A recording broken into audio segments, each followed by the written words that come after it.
Hello friends, मैं हूं कैफ और आज हम लोग करने वाले हैं क्लास 10th का मैथ का प्रश्नावली 3.2। बच्चों, इस प्रश्नावली को पढ़ने से पहले अगर आप 3.1 को नहीं देखे हैं तो डिस्क्रिप्शन बॉक्स में उसका लिंक है, वहां से जाकर आप इसको देख लीजिए। ठीक है, और ये जो प्रश्नावली है इसको पढ़ने से पहले एक बेसिक कॉन्सेप्ट जानना बहुत ज़रूरी है। ठीक है, और इस बेसिक को अगर आप नहीं जानते हैं तो प्रश्नावली आप लोग से बनेगा ही नहीं। ठीक है, तो चलिए इस प्रश्नावली में बेसिक चीज़ क्या है इसको हम लोग सबसे पहले जानते हैं। ठीक है, तो इसमें क्या होता है ना बच्चों, दो समीकरण दिया हुआ होता है। एक समीकरण 1 दिया हुआ होता है और एक समीकरण 2। जो समीकरण 1 जो दिया हुआ होता है ना बच्चों, वो इस रूप में होता है a1x plus b1y plus c1 बराबर 0। ठीक है, और समीकरण 2 जो होता है ना बच्चों, वो होता है a2x plus b2y plus c2 बराबर 0।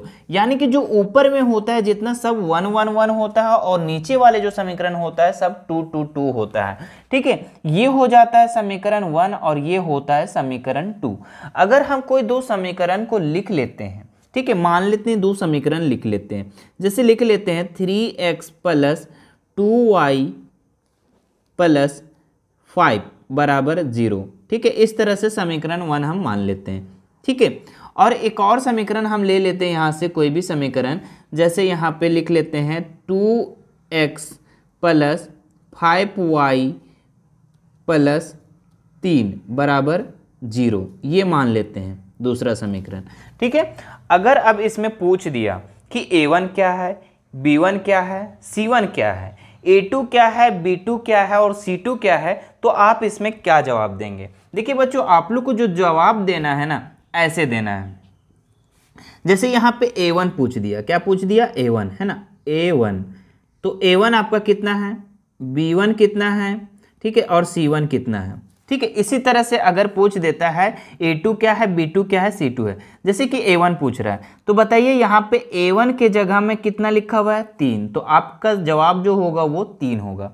ठीक है, इसी तरह से b1 कितना लिखा हुआ है? b1 के जगह पे 2 लिखा हुआ है। समीकरण 1 में देखो, समीकरण 1 में सब 1 1 होगा, समीकरण 2 में 2 2 2 होगा। ठीक है, तो b1 के जगह में कितना लिखा हुआ है? 2 लिखा हुआ है। ठीक है, तो यहाँ पे लिखेंगे 2। इसी तरह से c1 के जगह में देखो कितना लिखा हुआ है? 5। और ध्यान रहे अगर माइनस में रहे तो माइनस में लिखेंगे। ठीक है, इसी तरह से और अगर कुछ पूछ दिया यहाँ पे b1 कितना है, a1 b2 कितना है ना, b2 कितना है, a2 कितना है, c2 कितना है, तो आप इसमें क्या जवाब देंगे? तो बताइए यहाँ पे b1 के जगह में कितना लिखा हुआ, b2 के जगह में है ना, b2 के जगह में कितना लिखा हुआ? 5, तो आपका जवाब होगा 5। ठीक है, इसी तरह से बोलेगा कि a2 पूछ रहा है ना, तो a2 के जगह में कितना लिखा हुआ है? देखो तो a2 के जगह में कितना लिखा हुआ है? 2 लिखा हुआ है ना, तो 2 देंगे। उसके बाद c2 कितना दिया हुआ है? c2 के जगह में कितना लिखा हुआ है? 3, तो ये 3 लिखेंगे। ठीक है, आप लोग को पता होना चाहिए ये जो x होता है a1 और a2 सबका क्या होता है? गुणांक होता है। ठीक है, तो इस तरह से आप लोग को जवाब देना होगा। आइए अब हम लोग इसका जो सारणी दिया हुआ है 3.4 इसको समझते हैं। ठीक है, जो आपके बुक में दिया हुआ है, पहले इसको आप स्क्रीनशॉट ले सकते हैं। चलिए आगे बढ़ते हैं हम लोग।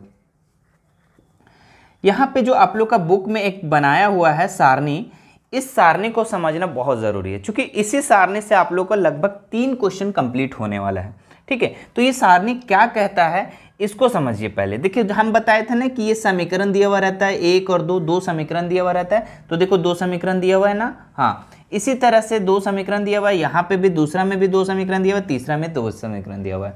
ठीक है, चलो हम अपने कॉपी में एक अच्छे से इसको बनाए हैं, वहां से इसको आप लोग को समझाते हैं। ठीक है, देखो जो समीकरण 1 होता है ना बच्चों,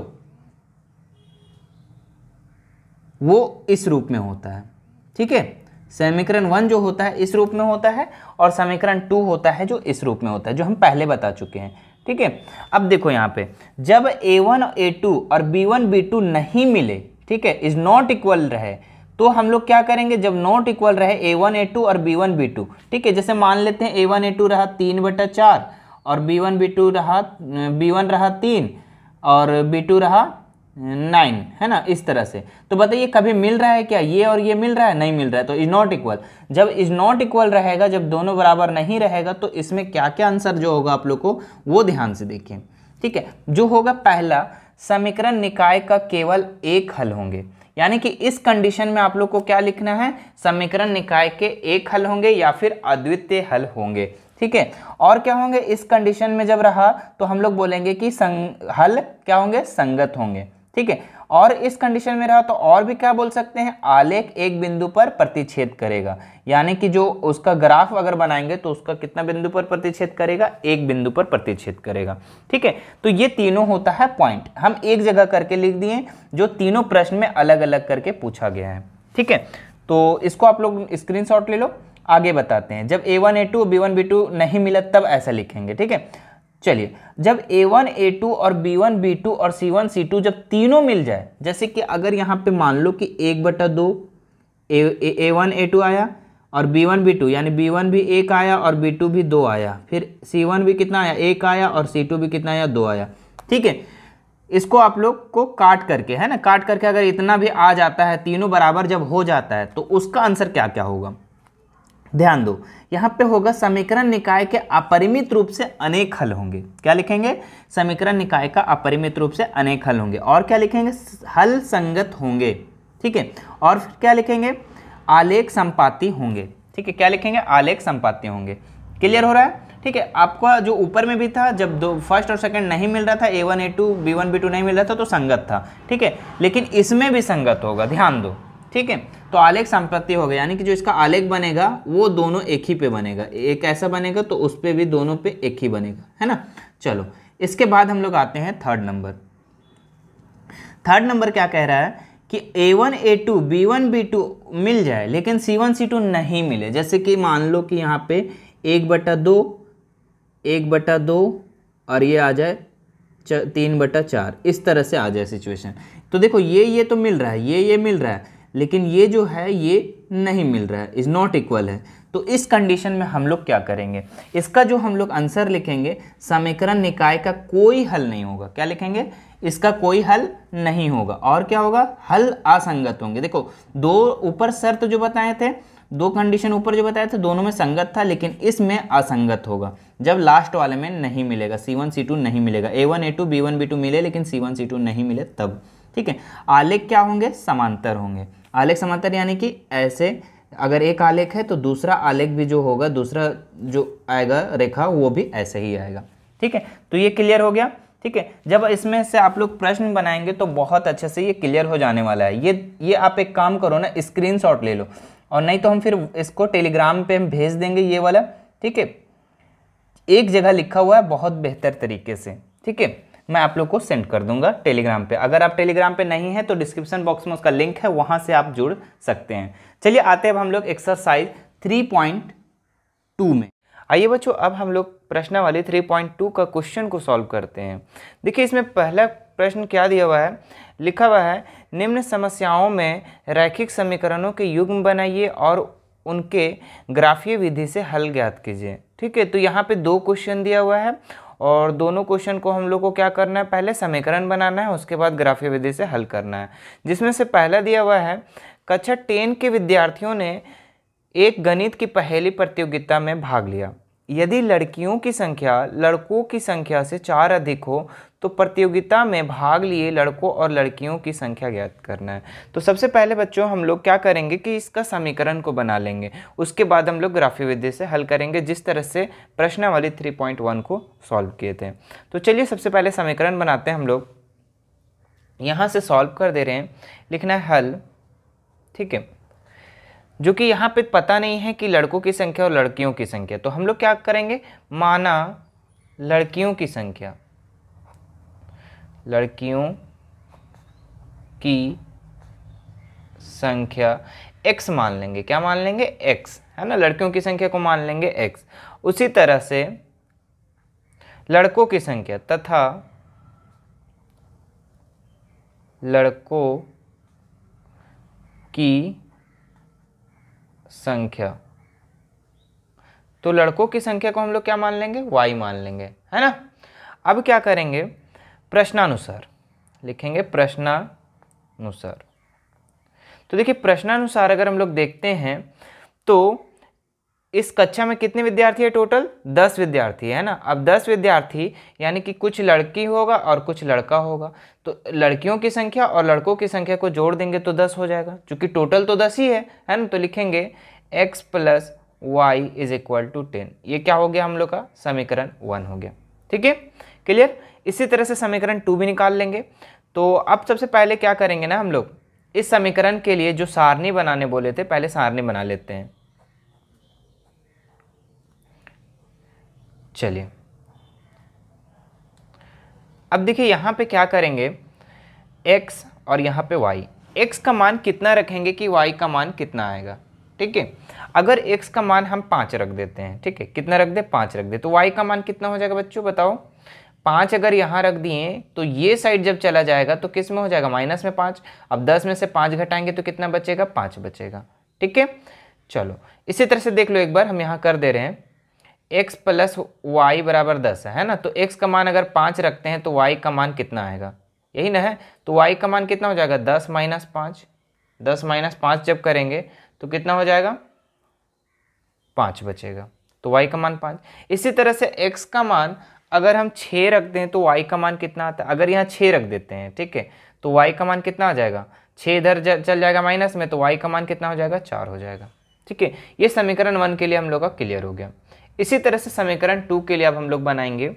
तो क्या करेंगे, देखिए प्रश्नानुसार तो हम लोग एक समीकरण निकाल लिए थे। दूसरा समीकरण क्या कह रहा था कि लड़कियों की संख्या लड़कों की संख्या से 4 अधिक है। ठीक है, तो ये था हमारा लड़की का संख्या और ये था हमारा लड़का की संख्या। और लड़कियों की संख्या से लड़कों की संख्या, लड़कियों की संख्या जो है लड़कों की संख्या से कितना अधिक है? 4 अधिक है। तो देखिए ये पहले से अधिक है, हमको y तो कम है ना, तो y को हम लोग को x से बराबर करने के लिए क्या करेंगे? 4 को इधर ऐड कर देंगे हम लोग।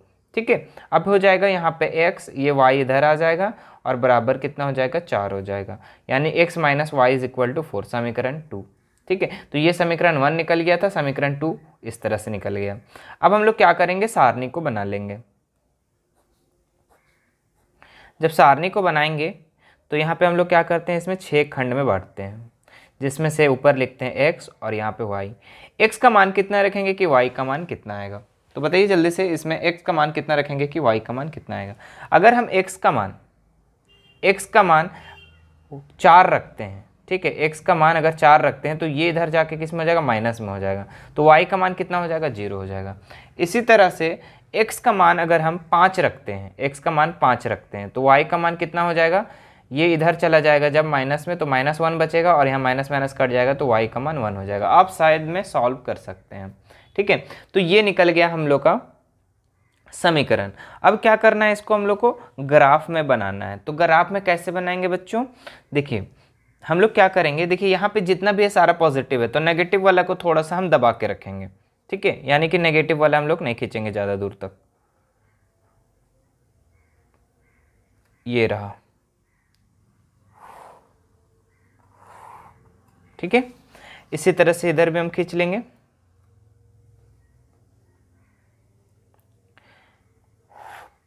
चलो, ये हो गया हमारा x अक्ष और ये हो गया हमारा y अक्ष। ठीक है, अब यहाँ पे हम लोग क्या करेंगे, इसको 1 2 3 4 5 6 7, यानी कि हम लोग जो यहाँ पे पैमाना लेंगे, है ना, पैमाना जो हम बार बार बताए थे, पैमाना 1 सेंटीमीटर = 1 यूनिट हम लेंगे।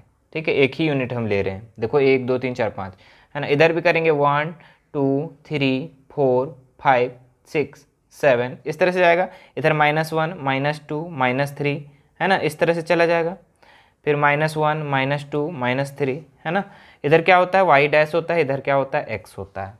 ठीक है, अब बच्चों यहाँ पे हम लोग क्या करेंगे, देखो पहला समीकरण के लिए हम लोग इसका रेखा खींचेंगे। देखो x का मान कितना रख रहे हैं? 5, तो y का मान 5 है ना। तो x कहाँ पे, देखो तो x वाले लाइन में 5 कहाँ आएगा? 1 2 3 4 5 यहाँ पे आएगा। और y के जगह में 5 कहाँ जाएगा? 1 2 3 4 5, है ना। तो देखो 1 2 3 4 5, ये लाइन था ना, 1 2 3 4 5, यानी बिंदु कहाँ पे होगा? यहाँ पर होगा, जिसका निर्देशांक कितना होगा? 5 × 5, 5। ठीक है, अब क्या करेंगे हम लोग, यहाँ पे जो दूसरा दिया हुआ है, यानी कि ये 6 दिया हुआ है और ये दिया हुआ है 4, ठीक है। तो 6 हम लोग का x का मान कहाँ जाएगा, यहाँ, और 4 कहाँ जाएगा, 1 2 3 4, यानी यहाँ पे जाएगा, ठीक है। इसी तरह से हम लोग देखेंगे यहाँ पे दूसरे समीकरण के लिए x का मान कितना है 4, तो y का मान 0, तो x का मान 4 देखेंगे कहाँ पे, 1 2 3 4, तो 4 यहाँ पे हो जाएगा, और y का मान 0, यानी कि y का ऊपर ना नीचे जाएगा, तो बिंदु यहीं पे हो जाएगा। उसी तरह से x का मान 5, तो 5 यहाँ पे है, और y का मान 1, तो यहाँ पे है, ठीक है। और जब हम इसका रेखा मिलाते हैं, ये पहला समीकरण का रेखा हो जाएगा, तो इसको हम लोग खींच लेते हैं, ठीक है। इसी तरह से इसका भी हम लोग खींच लेते हैं दूसरे समीकरण के लिए, थोड़ा ऊपर कर देते हैं ना। और ये जो जहाँ पे इसका कटान बिंदु मिलेगा वही इसका आंसर होगा, क्योंकि यहाँ पे क्वेश्चन में क्या बोला था बच्चों कि इसका लड़कियों की और लड़कों की संख्या निकालना है। तो देखो यहाँ पे किस बिंदु पे कट रहा है, ये देखो तो 1 2 3 4 5 6 7, यानी 7 हो गया x का मान, और y का मान देखो तो कहाँ पे कट रहा है, 1 2 3, 3 पर कट रहा है, तो y का मान 3, यानी कि हम लोग को क्या हुआ यहाँ पे, अतः लड़कियों की संख्या है ना, लड़कियों की संख्या, तो लड़कियों की संख्या कितना हो जाएगा, x माने था ना, तो x का मान कितना आया बताओ, 7 आया, तो 7 हो गया। इसी तरह से लड़कों की संख्या, अतः लड़कों की संख्या,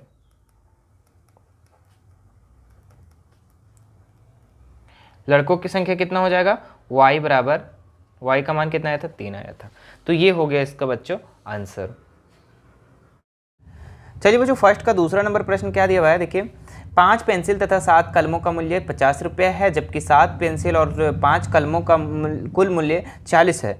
एक पेंसिल तथा एक कलम का मूल्य ज्ञात करना है। तो देखिए इसमें आपको क्या करना है, हम यहाँ से हल कर दे रहे हैं, ध्यान दीजिएगा। पहले आप लोग को 2 समीकरण निकाल लेना है, उसके बाद क्या करना है, ग्राफीय विधि से इसको हल कर देना है।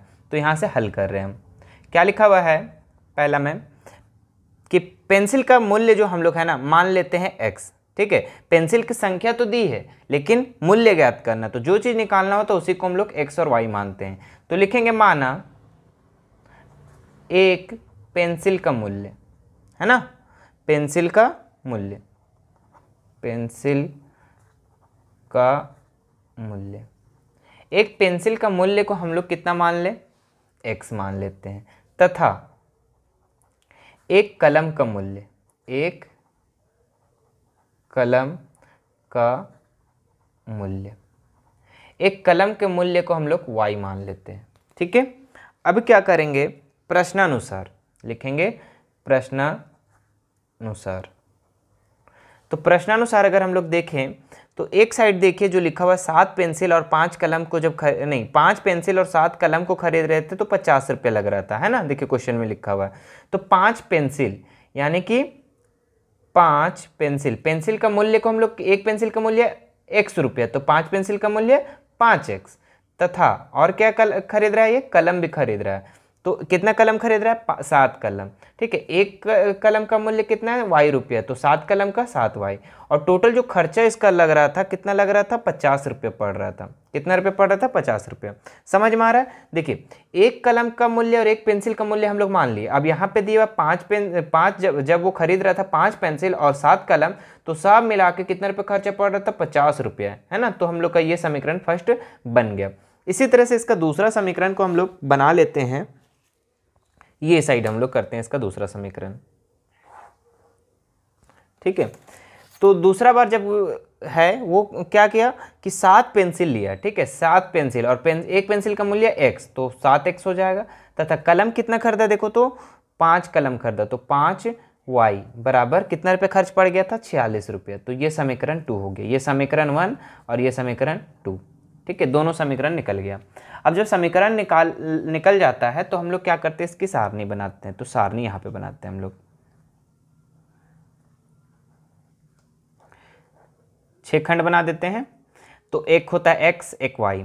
अगर x का मान हम क्या रखें कि y का मान क्या आएगा, बस यहाँ पे एक अनुमान लगाना होता है, ठीक है। और इसको हम लोग यहाँ लिखते हैं, ठीक है। तो अगर हम x का मान 3 रख देते हैं, मान लो, ठीक है, अगर हम 3 रख देते हैं x का मान, तो कितना हो जाएगा 5 तिया 15, और 15 जो है इधर आके किस में हो जाएगा, माइनस में हो जाएगा, और जब माइनस में होगा तो 35 बचेगा, और 35 को फिर 7 इधर डिवाइड में चला जाएगा, 7 डिवाइड में जाएगा तो 35 को 7 से जब डिवाइड करेंगे तो कितना आएगा, 5 आएगा, है ना, 5 आएगा।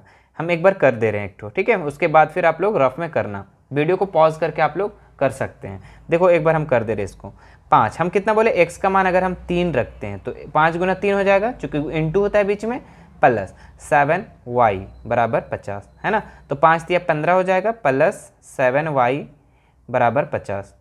अब यहाँ पे कितना हो जाएगा, 7y बराबर 50 माइनस 15, जब घटा देंगे तो कितना हो जाएगा, 35 बचेगा, और 35 और ये इधर आके डिवाइड में हो जाएगा, तो 7 से कट जाएगा तो कितना हो जाएगा, 5 हो जाएगा, यानी कि y का मान कितना हो जाएगा, 5 हो जाएगा। ठीक है, तो ये इस तरह से कर दिए। अगर हम लोग y का मान 0 रख देते हैं, मान लो y का मान 0, तो 7 को 0 से गुना करेंगे 0, और ये 5 इधर आके डिवाइड में हो जाएगा, तो x का मान कितना निकल जाएगा, 10 निकल जाएगा। क्लियर हो रहा है? ठीक है, इसी तरह से दूसरा समीकरण के लिए सारणी बनाते हैं हम।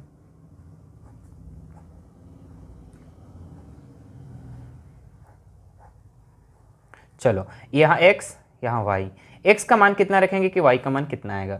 ठीक है, तो एक काम करते हैं हम लोग, x का मान अगर हम 3 रखते हैं, ठीक है, 3 रख दो तो 7 या 21 हो जाएगा, 21 इधर जाके जब माइनस में जाएगा तो 46 में जब 21 घटाएंगे तो 25 बचेगा, और 25 को 5 से फिर डिवाइड करेंगे तो कितना हो जाएगा, 5 हो जाएगा। ठीक है, ये क्लियर हो रहा है? ठीक है, आप रफ में एक बार कर लो, एक बार हम पहला वाला कर देते हैं, दूसरा वाला आप लोग खुद से किया करो। ठीक है, तो 7 इंटू कितना बोल रहे हैं, x का मान 3 रखने पर, तो फिर कितना हो जाएगा, 5y बराबर 46, तो 7 या 21 प्लस 5y बराबर 46, फिर 21 इधर चल जाएगा माइनस में, तो 46 माइनस 21, है ना, 5y बराबर, अब y बराबर क्या हो जाएगा, 46 में 21 घटाएंगे तो 25 बचेगा, और ये 5 इधर आके डिवाइड में, तो कितना हो जाएगा, 5 या 25, यानी कि y का मान 5 आ जाएगा। ठीक है, इसी तरीके से हम लोग क्या करेंगे यहाँ पे, इसके लिए फिर से हम लोग यहाँ काम करेंगे। अगर मान लो कि x का मान हम 8 रखते हैं, ठीक है, x का मान 8 रखते हैं, तो कितना हो जाएगा, 7 8 56, और 56 इधर घटाएंगे जब 46 में 56, तो माइनस कितना बचेगा, 10, अब 10 को 5 से डिवाइड करेंगे तो -2 हो जाएगा। ठीक है, आप रफ एक बार कर लेना। चलिए, इसके बाद हम लोग इसका क्या करेंगे, सारणी तो हमारे पास बन गया, अब क्या करेंगे हम लोग, इसका ग्राफ को बनाएंगे। ग्राफ हम लोग ये साइड बनाते हैं, ठीक है, और इसमें क्या करते हैं, हम एक x अक्ष खींचते हैं और एक y अक्ष। ठीक है, तो देखिए सब पॉजिटिव है या नेगेटिव भी है, अच्छा इसमें कुछ नेगेटिव भी है कुछ पॉजिटिव भी है, तो हम लोग को दोनों साइड लेके चलना होगा, लेकिन नेगेटिव थोड़ा 2 ही तक गया है, तो हम लोग क्या करेंगे, पॉजिटिव वाला ज़्यादा लेंगे। ठीक है, धनात्मक वाला ज़्यादा, यानी कि ये साइड धनात्मक होता है, ये साइड ऋणात्मक। ठीक है, जैसे मान लो यहाँ पे ऐसे होता है ना, तो ये साइड जो होता है धनात्मक होता है, ठीक है, और ये ऋणात्मक होता है, तो हम धनात्मक वाला ज़्यादा लेंगे, है ना। चलो, तो यहाँ ले लेते हैं हम, ये हो गया y अक्ष, और ये हो गया हमारा x अक्ष, ये हो गया x अक्ष। ठीक है, चलो, और ये y। अब क्या करेंगे हम लोग, x अक्ष y अक्ष, ये y डैश x डैश। ठीक है, इधर माइनस होता है, इधर माइनस, इधर प्लस, इधर प्लस। ठीक है, अगर हम 1 2 करके लिखेंगे तो क्या पूरा चला जाएगा, 1 सेंटीमीटर में 1 यूनिट लेते हैं तो 1 2 3 4 5 6 7 8 9 10, अधिकतम संख्या कितना है, 10 ही है, तो चला जा रहा है। ठीक है, तो हो जाएगा, इधर भी 10 चला जाएगा। तो हम लोग क्या करते हैं, 1 2 3 4 5 6 7 8 9 10। ठीक है, इधर भी चल जाएगा, 1 2 3 4 5 6 7 8 9 10। ठीक है, अब हम लोग क्या करेंगे, इसका रेखा को खींचते हैं। समीकरण 1 के लिए रेखा खींचेंगे, कैसे खींचेंगे, देखो x का मान 3 रखने पर y का मान कितना, 5 आ रहा था। ठीक है, तो x का मान 3 देखो कहाँ पे जाएगा, 1 2 3 इस लाइन में जाएगा। ठीक है, और y का मान 5, तो नीचे जाए ऊपर जाए, तो ऊपर जाएंगे हम लोग। ऊपर क्यों जाएंगे, चूंकि प्लस है, तो 1 2 3 4 5, यानी बिंदु कहाँ पे होगा, यहाँ पे होगा। बिंदु का नाम लिख दें तो लिख दो 3 और 5, कितना लिख दे, 3 और 5। नहीं भी लिखेंगे तो चलेगा, हम पिछले क्वेश्चन में कहीं कहीं नहीं भी लिखें तो कोई दिक्कत नहीं है, लिख भी सकते हैं, नहीं भी लिख सकते हैं। ठीक है, चलो इसके बाद देखो यहाँ पे, हाँ लेकिन ये वाला दर्शाना जरूरी है ना। चलो, x का मान 10, y का मान 0, तो x का मान 10 देते हैं, 1 2 3 4 5 6 7 8 9 10, यानी कि यहाँ पे। और y का मान 0, ऊपर भी नहीं जाएगा नहीं नीचे आएगा, तो हमारा पॉइंट जो बनेगा यहीं पे बनेगा। आप यहाँ पे लिख सकते हो इसका निर्देशांक 10 और 0, ये हो गया। इसके बाद दूसरे समीकरण के लिए, चलो पहले समीकरण के लिए आप रेखा खींचना चाहते हैं तो खींच लो पहले। चलो ये हो गया हमारा रेखा, ठीक है, ये रेखा हो गया। अच्छा, अब हम लोग क्या करेंगे, यहाँ पे थोड़ा सा नीचे चला गया, ये लाइन में आएगा, है ना, थोड़ा सा ऊपर जाएगा, ये ऐसे जाएगा। चलो ठीक है, बाकी आप समझ रहे हैं। यहाँ पे देखो फिर दूसरा समीकरण के लिए 3 और 5, तो 3 और 5, x का मान 3 हो गया, 5 कहाँ, यहीं पे बिंदु तो यहीं पे आ रहा है, ठीक है, 3 5, जो बिंदु का नाम लिखा हुआ पहले से छोड़ दो। उसके बाद दूसरा में देखो 8 और -2, तो 8 कहाँ जाएगा x में, 1 2 3 4 5 6 7 8, यानी कि यहाँ पे। और -2 किधर जाएगा, y का मान -2, ऊपर तो प्लस है नीचे माइनस, तो 1 2 यानी कि आएगा यहाँ पर, कहाँ आएगा, यहाँ पर, ठीक है। अब दोनों बिंदु को हम लोग क्या करेंगे, मिला देंगे, तो ये इसका निर्देशांक को लिख लेते हो, तो 8 - 2, ठीक है। अब दोनों को क्या करेंगे, दोनों बिंदु को मिला देंगे, ये रहा, ठीक है। अब ये जो दोनों बिंदु मिला वही इसका एक्चुअल में आंसर होता है, ठीक है, जो दोनों बिंदु मिला हमारा वही पे इसका आंसर होता है। तो कहाँ पे मिला इसका बिंदु, 3 और 5, कितना मिला, 3 और 5। तो बताओ हम लोग पेंसिल के मूल्य को कितना माने थे, x माने थे, और x का मान हमारा आया कितना, 3 आया। तो लिखेंगे अतः पेंसिल का मूल्य, अतः एक पेंसिल का मूल्य, एक पेंसिल का मूल्य, तो एक पेंसिल का मूल्य कितना हो जाएगा बच्चों, x माने थे और x का मान कितना आया, 3 आया, है ना। और y, चूंकि आप लोगों को पता है ना कि पहले x को लिखते हैं बाद में y को, तो ये x होता है y होता है, तो हमारा तो बिंदु कहाँ मिला, 3 और 5 ही में ना मिला, देख लो 3 ही 5 में मिला है बिंदु। चलो उसके बाद एक कलम का मूल्य, है ना, कलम का मूल्य कितना माने थे, y माने थे, और y का मान कितना आया, 5, समझ में आ गया, ठीक है। तो ये पेंसिल का मूल्य हो गया और कलम का मूल्य हो गया, तो यही था इसका बच्चों आंसर, ठीक है। चलिए अब हम लोग बढ़ते हैं इसका सेकंड नंबर क्वेश्चन में। चलिए मेरे प्यारे बच्चों, अब इसका प्रश्न 2 को देखते हैं। देखिए प्रश्न 2 क्या लिखा हुआ है, अनुपातों a/a2, b1/b2, ठीक है, और c1/c2 की तुलना कर ज्ञात कीजिए कि निम्न समीकरण युग्म द्वारा निरूपित रेखाएं एक बिंदु पर प्रतिच्छेद करती है, ठीक है, या समांतर है या फिर संपाती है। यानी कि यहाँ पे बताना है तीनों की एक बिंदु पे प्रतिच्छेद करती है या समांतर है या संपाती है ना। तो हम लोग इसमें देखो पहला क्वेश्चन क्या दिया हुआ है उसके हिसाब से बनाते हैं, ठीक है। चलो यहाँ से हल कर दे रहे हैं, हल। पहला क्वेश्चन क्या दिया हुआ है इसमें, 5x - 4y + 8 = 0, ठीक है। उसी तरीके से 7x दूसरा समीकरण दिया हुआ है, 7x + 6y - 9 = 0, ये दूसरा समीकरण दिया हुआ है, ठीक है। और ध्यान रखें दोस्तों कि अगर ये जो 8 था, अगर ये साइड होता तो सबसे पहले हम लोग ये साइड करते हैं, ठीक है। अभी तो नहीं है तो कोई दिक्कत नहीं है, ठीक है। अभी हम लोग जितना भी है ना, सारा चीज़ जो होना चाहिए वो बायां साइड होना चाहिए, ठीक है, लेफ्ट साइड सारा चीज़ कर लेना है, ठीक है। तो ये पहले से किया हुआ है, कोई दिक्कत नहीं। अब हम लोग क्या करेंगे, यहाँ लिखेंगे a1/a2, ठीक है, और यहाँ लिखेंगे b1/b2, और यहाँ लिखेंगे c1/c2, ठीक है। इस तरीके से पहले लिख लेंगे, है ना। अब क्या करेंगे हम यहाँ पे बराबर देंगे सब में। अब a1 देखेंगे कि a1 कितना है, तो देखो a1 के जगह पे कितना लिखा हुआ है, 5 लिखा हुआ है ना। देखो ये a1 होता है, x के पहले a1 होता है, y के पहले b1 होता है, और ये c होता है, तो हाँ c1 होता है ना। तो a1 कितना हो जाएगा, 5। अच्छा a2 कितना हो जाएगा, देखो तो जरा, a1 ये है, a2 ये है ना, b1 b2 c1 c2, इस तरह से था हम लोग का, पहले भी हम ये वीडियो के स्टार्टिंग में हम बता दिए थे। तो ये a2 हो गया, तो a2 हम लोग का कितना हो गया, 7 हो गया, कोई दिक्कत नहीं। अब b1 b2 हम लोग निकालते हैं, तो बताओ ये b1 कितना होगा, इसमें b1 होगा -4, ठीक है, 4 नहीं -4 आपको लेके चलना होगा, क्योंकि माइनस वाला को आप लोग को ध्यान में रखना होगा, -4। और b2 कितना हो जाएगा, 6 हो जाएगा। अगर आप इसको काटना चाहते तो काट सकते, 2 दूनी 4 और 3 दूनी 6, ठीक है। चलो इसके बाद हम लोग इसको निकालते हैं, c1 कितना दिया हुआ, 8, और ये 9 है ना, C2 कितना दिया हुआ 9, तो ये तो कटेगा नहीं, यही हो गया। अब हम लोग क्या करेंगे, यहाँ पे लिखेंगे A1 बटा A2 B1 बटा, इसलिए है ना, इसलिए B1 बटा B2 C1 बटा C2, ये लिखेंगे।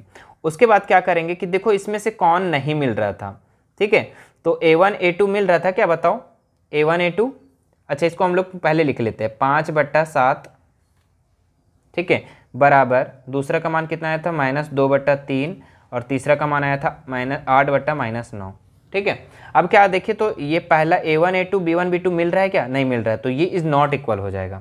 तो बच्चों इस कंडीशन में मैंने क्या बताया था कि ये जो सेटिस्फाई कर रहा है इनमें से कौन सा शर्त यहाँ पे सेटिस्फाई कर रहा है, ठीक है। देखिए आप राइट साइड आप लोग का दिया हुआ होगा है ना, जो कि मैंने वीडियो के स्टार्टिंग में ये चीज़ बता चुका था। तो ये आप लोग देखिए शर्त 1 का पॉइंट नंबर 3 यानी कि एक बिंदु पर प्रतिच्छेद करती है। इस सिचुएशन में हम लोग क्या लिखेंगे कि बिंदु एक बिंदु पर प्रतिच्छेद करती है ना, तो इसका आंसर लिखेंगे हम लोग एक बिंदु पर प्रतिच्छेद करती है, एक बिंदु पर प्रतिच्छेद करती है, प्रतिच्छेद करती है, तो ये हो गया इसका आंसर, ठीक है। तो इसको आप लोग नीचे लिख लेना। इसके बाद हम लोग प्रश्न नंबर 2 में जाते हैं। इसका देखिए इसका दूसरा नंबर क्या दिया हुआ है, 9x है ना, दूसरा नंबर यहाँ पे बना दे रहे हैं 9x प्लस 3y प्लस 12 बराबर 0, ठीक है। फिर 18x प्लस 6y प्लस 24 बराबर 0, ठीक है। तो ये समीकरण 1 हो गया, ये समीकरण 2 हो गया। अब हम लोग क्या करेंगे, A1 A2 निकालेंगे, B1 B2 निकालेंगे और C1 C2 निकालेंगे, ठीक है। तो A1 कितना था, B1 कितना था, C1 कितना था, वो लिखते हैं। तो A1 देखो कितना है, A1 के जगह में 9 और A2 के जगह में 18, आप तोड़ना चाहे तो 9 दूनी 18 यानी 1/2, ठीक है। B1 कितना है 3 और B2 कितना है 6, ठीक है, प्लस माइनस प्लस प्लस में तो प्लस ही रहेगा, इसको अगर काटना चाहे तो कितना हो जाएगा 1/2, ठीक है। इसी तरह से C1 कितना है 12 और C2 कितना है 24, तो इसको भी अगर काटना चाहे तो 1/2 हो जाएगा, ठीक है। तो इस तरीके से हम लोग देख रहे हैं कि तीनों बराबर है ना, तो यहाँ लिखेंगे हम लोग A1 बटा A2 B1 बटा B2 और C1 बटा C2। तो देखो तो इसमें कौन सा सब बराबर है, तो बराबर है ना। आप लिखना चाहे तो लिख ले एक बार नीचे में 1/2 बराबर 1/2 बराबर 1/2। जब इस सिचुएशन में आए, इस कंडीशन में आए, तो आप यहाँ पे बगल में देखिए कि कौन सा शर्त इसमें मैच कर रहा है, ठीक है। तो शर्त नंबर 2 और पॉइंट नंबर 3 में आप देखिए यहाँ पर क्या है कि ये संपाती होंगे, है ना, यह संपाती होगा। तो क्या लिखेंगे इसका आंसर, यह संपाती होगा, संपाती होगा, ठीक है। ये हो गया इसका आंसर। इसी तरह से इसका थर्ड नंबर को देख लेते हैं हम लोग। देखिए बच्चों इसका थर्ड नंबर क्या दिया हुआ है, क्या लिखा हुआ है 6x माइनस 3y प्लस 10 बराबर 0, ठीक है, 0 है। उसके बाद दूसरा समीकरण दिया हुआ है 2x माइनस y प्लस 9 बराबर 0, ठीक है, ये दोनों दिया हुआ है। अब क्या करेंगे बच्चों, यहाँ पे A1 A2 B1 B2 और C1 C2 निकालेंगे, ठीक है। तो बताओ इसमें A1 A2 कितना है, B1 B2 कितना है। तो A1 A2 अगर हम लोग देखें, A1 कितना है 6 है, A2 कितना है 2 है ना। तोड़ना चाहे तो तोड़ सकते हो, इसको काट सकते हो, 2 3 6 यानी कि कितना हो जाएगा 3/1, है ना। इसके बाद यहाँ पे आते हैं हम लोग, तो A1 कितना है -3 और A2 नहीं B1 कितना है -3 और B2 कितना है -1, y है, y के आगे कुछ नहीं है तो 1 है और यहाँ माइनस है तो -1 हो जाएगा, माइनस माइनस कैंसिल और क्या हो जाएगा 3/1 हो जाएगा। इसी तरह से C1 वाला में देखते हैं 10/9 है ना, 10 है C1 और C2 कितना है 9। तो बताओ यहाँ पे ऐसे हो क्या, तो पहला दूसरा मिल रहा है, तीसरा नहीं मिल रहा है, ठीक है। तो हम लोग यहाँ पे लिखेंगे A1 बटा A2 B1 बटा B2 C1 बटा C2। इसमें से कौन सा मैच नहीं कर रहा है, तो C1 बटा C2। आप लिखना चाहते हैं तो ऐसे लिख सकते हैं 3/1 बराबर 3/1 इज़ नॉट इक्वल 10/9। जब इस कंडीशन में आता है बच्चों, तो इसमें आप लोग देखिए शर्त नंबर 3 का पॉइंट नंबर 3 में क्या लिखा हुआ है, समांतर है। इस कंडीशन में आता है तो क्या लिखते हैं, समांतर है। ठीक है, तो इसका आंसर लिखेंगे समांतर है, समांतर है। उम्मीद करते हैं बच्चों ये आप लोग को समझ में बहुत अच्छे तरीके से आ रहा होगा, और आ रहा है तभी हमारे इस वीडियो तक यहाँ तक आए हैं। तो अगर चैनल को सब्सक्राइब नहीं किए हैं तो जल्दी से सब्सक्राइब कर देना, ठीक है, और बेल आइकन बटन को भी प्रेस कर दीजिएगा, और कोशिश कीजिए ज़्यादा से ज़्यादा शेयर कीजिए बच्चों, आप लोग का हेल्प हो सके और हमारा भी हेल्प हो सके, है ना। चलिए मिलते हैं नेक्स्ट वीडियो में, धन्यवाद।